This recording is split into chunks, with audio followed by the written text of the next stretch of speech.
घने जंगल के भीतर, जहां सूरज की किरणें भी पेड़ों की शाखाओं से जूझती थीं, वहां अर्जुन नाम का एक शक्तिशाली शेर राज करता था। अर्जुन न केवल अपनी ताकत के लिए जाना जाता था, बल्कि उसकी बुद्धिमानी और न्यायप्रियता भी जंगल के जानवरों के बीच मशहूर थी। अर्जुन की शेरनी रानी ने हाल ही में एक नन्हे शावक को जन्म दिया था, जिसका नाम रखा गया वीर। वीर के जन्म से अर्जुन और रानी के जीवन में नई खुशियां आई थीं। अर्जुन अपने बेटे को जंगल का अगला राजा बनाने के सपने देखता था और उसे हर रोज शिकार, नेतृत्व और जंगल के नियमों की शिक्षा देता था। मगर जंगल में शांति ज्यादा दिन टिकती नहीं थी। अर्जुन के शासन से कुछ जानवर खुश नहीं थे। बलराम नामक एक धूर्त भेड़िया अर्जुन की सत्ता को चुनौती देना चाहता था। बलराम ने जंगल के असंतुष्ट जानवरों को इकट्ठा कर लिया और अर्जुन को हटाने की साजिश रचने लगा। अर्जुन को बलराम की योजनाओं की भनक तो थी, लेकिन उसने सोचा कि उसकी ताकत और न्यायप्रियता से सब ठीक हो जाएगा। लेकिन बलराम ने छल से हमला करने की योजना बनाई थी। एक रात जब अर्जुन अपने परिवार के साथ विश्राम कर रहा था, बलराम और उसके गुर्गों ने अचानक हमला बोल दिया। अर्जुन ने बहादुरी से लड़ाई लड़ी। उसकी दहाड़ से जंगल गूंज उठा और कई दुश्मन डर के मारे भाग खड़े हुए। लेकिन बलराम ने चालाकी से अर्जुन को फंसा लिया। अर्जुन ने वीर को रानी के साथ भाग जाने का आदेश दिया, लेकिन नन्हा वीर अपने पिता को छोड़कर जाने को तैयार नहीं था। लड़ाई के दौरान बलराम ने अर्जुन पर घातक वार किया। अर्जुन ने आखिरी बार वीर की आंखों में देखा और धीमे से कहा, सच्चा राजा वही है जो अपने दिल से राज करता है, ताकत से नहीं। यह कहकर अर्जुन ने दम तोड़ दिया। रानी ने वीर को खींचकर सुरक्षित स्थान पर ले गई, लेकिन वीर का दिल टूट चुका था। उसके पिता, उसका आदर्श अब इस दुनिया में नहीं, अर्जुन की मृत्यु के बाद जंगल में अफरा तफरी मच गई। बलराम ने खुद को जंगल का नया राजा घोषित कर दिया और अपने अत्याचार से सभी जानवरों को डराने लगा। वीर और रानी को जंगल के किनारे एक छुपे हुए इलाके में रहना पड़ा। रानी ने वीर को सिखाया कि जल्दबाजी में बदला नहीं लिया जाता।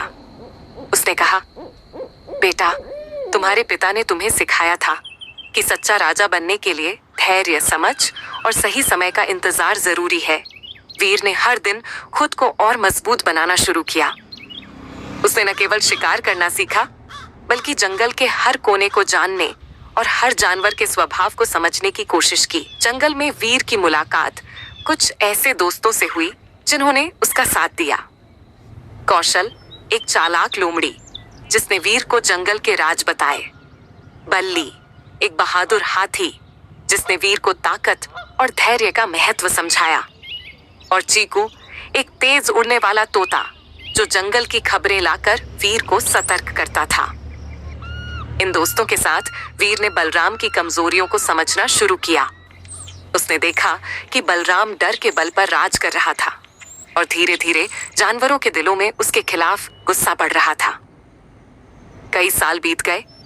वीर अब एक जवान, ताकतवर और समझदार शेर बन चुका था।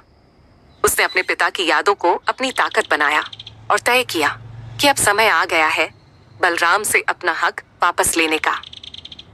वीर ने जंगल के जानवरों को इकट्ठा किया और कहा, यह जंगल मेरे पिता अर्जुन का था और अब यह हम सबका है। हम डर के साए में नहीं रह सकते। उसकी बातें सुनकर कई जानवर उसकी तरफ आ गए। बलराम को चुनौती देने के दिन वीर ने अपने पिता की तरह दहाड़ लगाई, जिससे पूरा जंगल गूंज उठा। बलराम ने वीर का सामना किया, लेकिन इस बार वीर अकेला नहीं था। उसके साथ पूरा जंगल था। भीषण युद्ध छिड़ गया। वीर और बलराम के बीच खतरनाक लड़ाई हुई। वीर ने न केवल अपनी ताकत, बल्कि अपनी बुद्धिमानी से बलराम को हराया। अंत में वीर ने बलराम पर विजय पाई, लेकिन उसे मारा नहीं।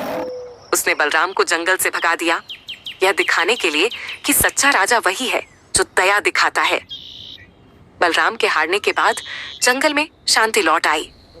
वीर ने अपने पिता अर्जुन की तरह न्याय और प्रेम से राज किया।